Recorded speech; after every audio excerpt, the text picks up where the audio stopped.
Previously on the F1 Road to Glory. The big engine increased the top speed too. It would now do 85. And that was catastrophic as well.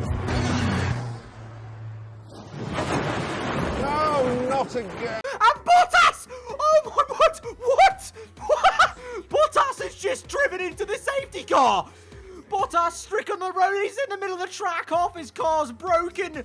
We've just come through for a second place. Yeah, still funny. I'm actually still laughing at that crash. That may be one of the best moments I've ever had and witnessed on this game.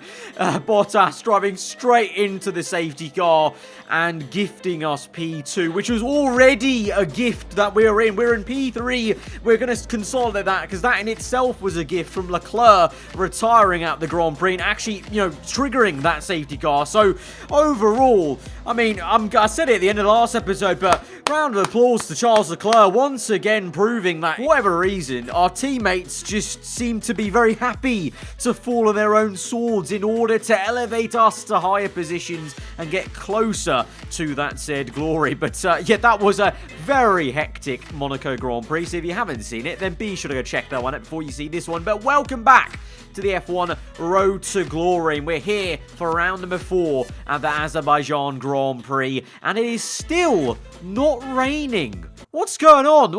This used to be the river to glory last season, in our last season with Williams. What's gone on? Every single time, I'm just looking out for the dreaded rain coming for qualifying or the race. But so far, this series has been drier than Gandhi's flip-flop, so happy days. There's no time, though, to sit and celebrate about that P2. We have to get straight on to the next one because this is a long road to glory, if you didn't know. So we have to carry on. We're pretty strong at Monaco over one lap. I mean, relative to how we have been so far this season. So hoping we can do quite well. But into turn 1, a massive lockup. And we only just about avoid the wall. And we're down to P20. That is absolutely tragic. That lockup lasted longer than our celebration for second place last episode. And so we're trying our best to claw it back. We can see the ghost car of Verstappen provisional pole right now, way out ahead. We're trying our best to try and take every curb we can, chuck this car through for a fleeting second there. We were up to P19 and then we went wide again. So for literally 1 second, we aren't last, but we are going to be last. And that has actually happened. Literally, the very next qualifying after a stonking P2.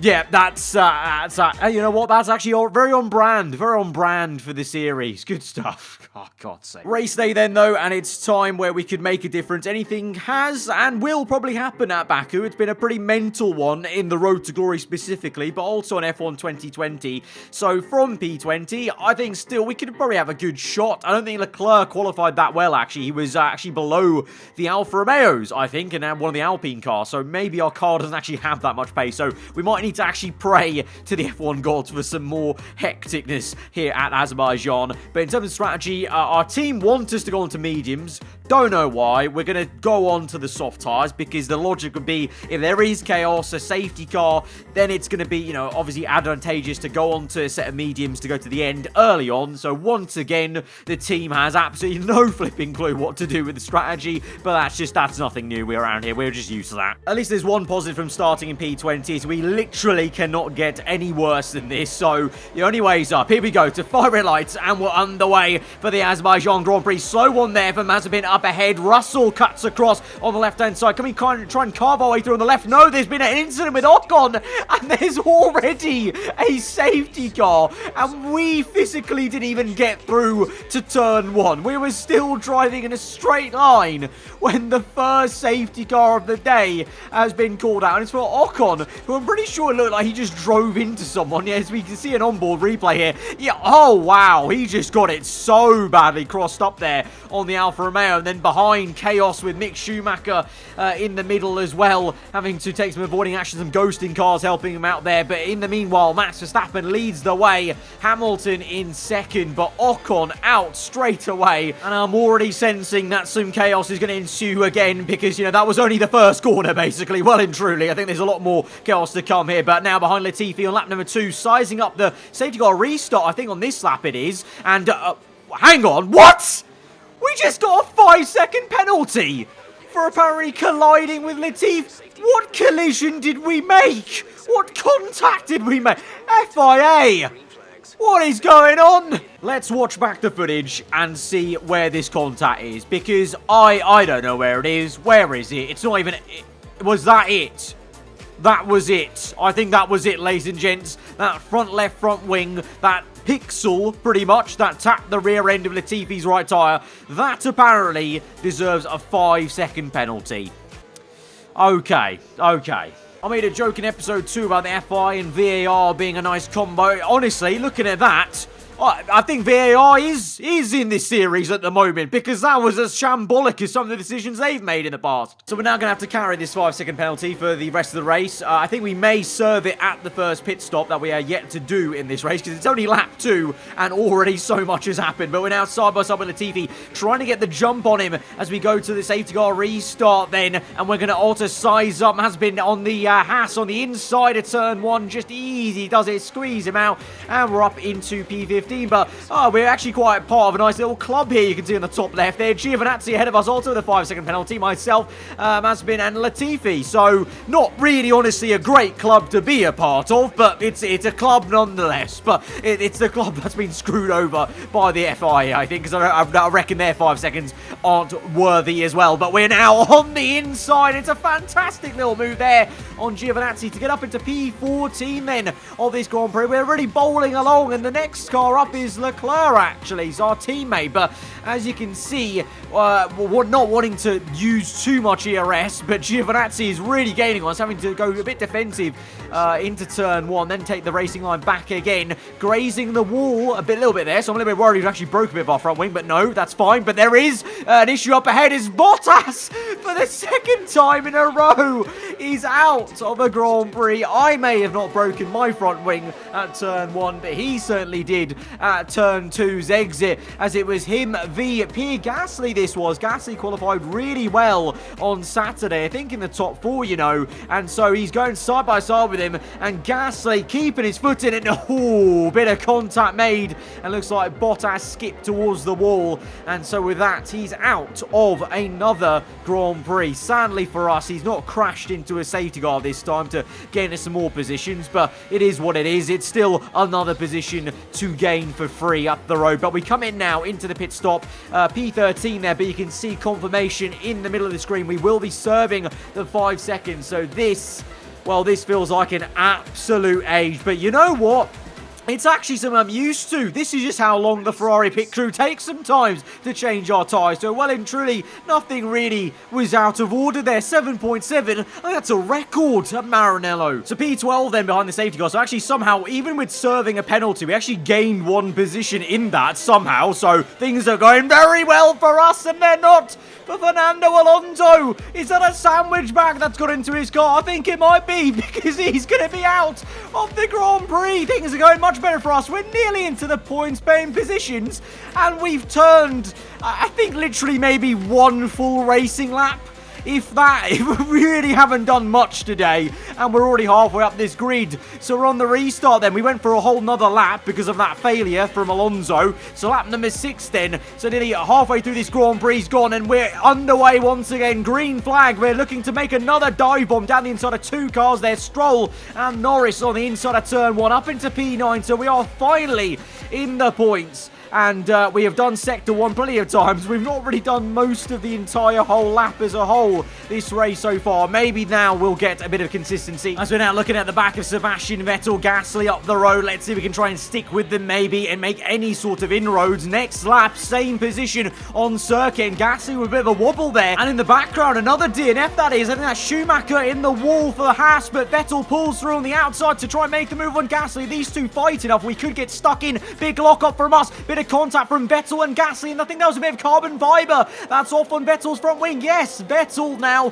has damage, but it's ahead of Gasly, so he's going to hold us both up. So we could actually try and catch Gasly unawares, because look, I mean, Vettel's so slow for this right-hander. So can we now use some ERS boost, rich mix enable? We saved a lot under the safety car, and we're going to go for a very bold dive round the outside through into the right-hander. Oh, so close, but we've made it, and we've overtaken the Frenchman, the AlphaTauri. Looking at the back of and Vettel lock up. Vettel's in the wall, and Gasly's crashed into him as well. There's a front wing over us on the rear wing, and there's a massive crash here, as it's a domino effect pile-up crash at the Baku Castle section. Look how much debris there is. Perez goes through, we go through. We're like a snowplow picking up snow with how debris we've got in front of us on the car.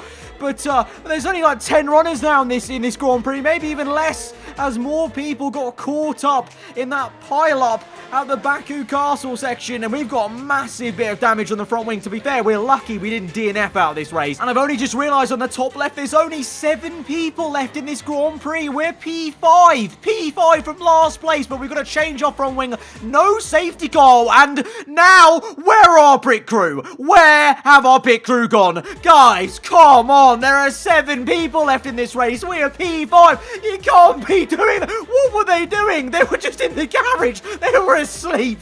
They weren't ready for us. Oh my word. I literally just talked about a 7-second pit stop being a typical pit stop time. We've just taken 15 seconds for that one. What on earth was that? Our team were asleep. They thought we were out of the Grand Prix, I think, in the pile-up. But yeah, there are only 7 people left, and we've come out in P6 now. Russell's pit as well for damage, and Latifi's overtaken us. He's 4.2 seconds down the road. There's no safety car. I don't know how the FI gave me a penalty for the tap on Latifi, a safety car for the other 2 incidents, but not a safety car for that massive pile-up. But it is what it is. We move on. They've clearly got some sort of vendetta against us, but Latifi is legitimately 4.2 seconds ahead of us, or at least he was. Lap number 10 onto 11 as we set the purple second sector. We're the fastest car on track right now on soft tyres, because I believe Verstappen and Hamilton just stayed out on their mediums, but we're gaining on Latifi, and this is a legitimate fight with a Williams car for a P5 position. So it's almost like we're fighting Williams from where I left them when we did the last Road to Glory series, but this really is the Road to Glory, as we're fighting and in a sandwich of Williams cars right now. But this time the difference is it's for points paying positions, all of us. I mean, this will be a double Williams points paying position race if these 2 can make it through to the end. It's very dark right now. I think the rain may even be on the way to end off this crazy race, but I don't think we'll quite catch it by the time the check flag comes out. But here we go now to the inside. It's a darting dive, and we just about managed to slow down the car. That front left tyre, honestly, has been a nightmare this entire race weekend for locking up. But Latifi comes back at me. We get overtaken easily by a Williams in a straight line because we've got no ERS to play around with. No DRS, of course, but this car obviously drains ERS so quickly, and so I'm just a sitting duck there. So we have to now try and re-overtake Latifi. This is actually, if you really deep it, this has been the hardest fight we've had all race. We've really not done a lot this race, which I'm not complaining about, but this has been the hardest fight we've had all race with a Williams car of Nicholas Latifi, and we're now once again round the outside to re-overtake him up into P5. Kimi bloody Raikkonen is in P3, and Max Verstappen's won this race then from Hamilton in second. Raikkonen, the Iceman, he's still got it on a podium position for Alfa Romeo. Perez in P4. We come home with P5 in the fast lap of the Grand Prix with only 7 finishes at the Baku GP Azerbaijan Grand Prix. What an absolute madness. I said chaos usually happens, and it very much did.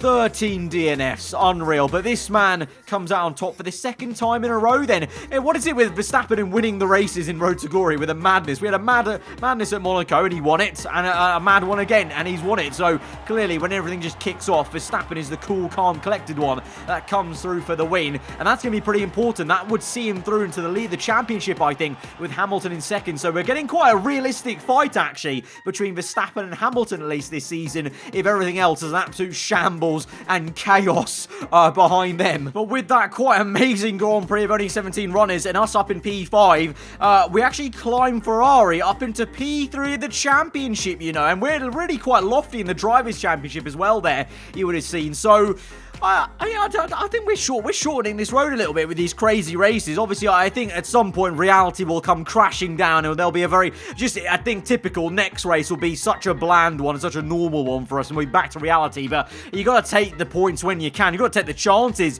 when you can, and that's something sometimes Ferrari haven't actually been good at in real life, let alone the game, taking the chances when they're there. And so we had an open goal for a decent points haul today. P5 from last place. We can be very, very happy with that. So guys, if you did enjoy that hectic episode of Baku, then be sure to smash the like button. Let me know what you thought in the comments below. If you are new around here, then do get subscribed for weekly Formula 1 content. I'll see you guys next time. Goodbye.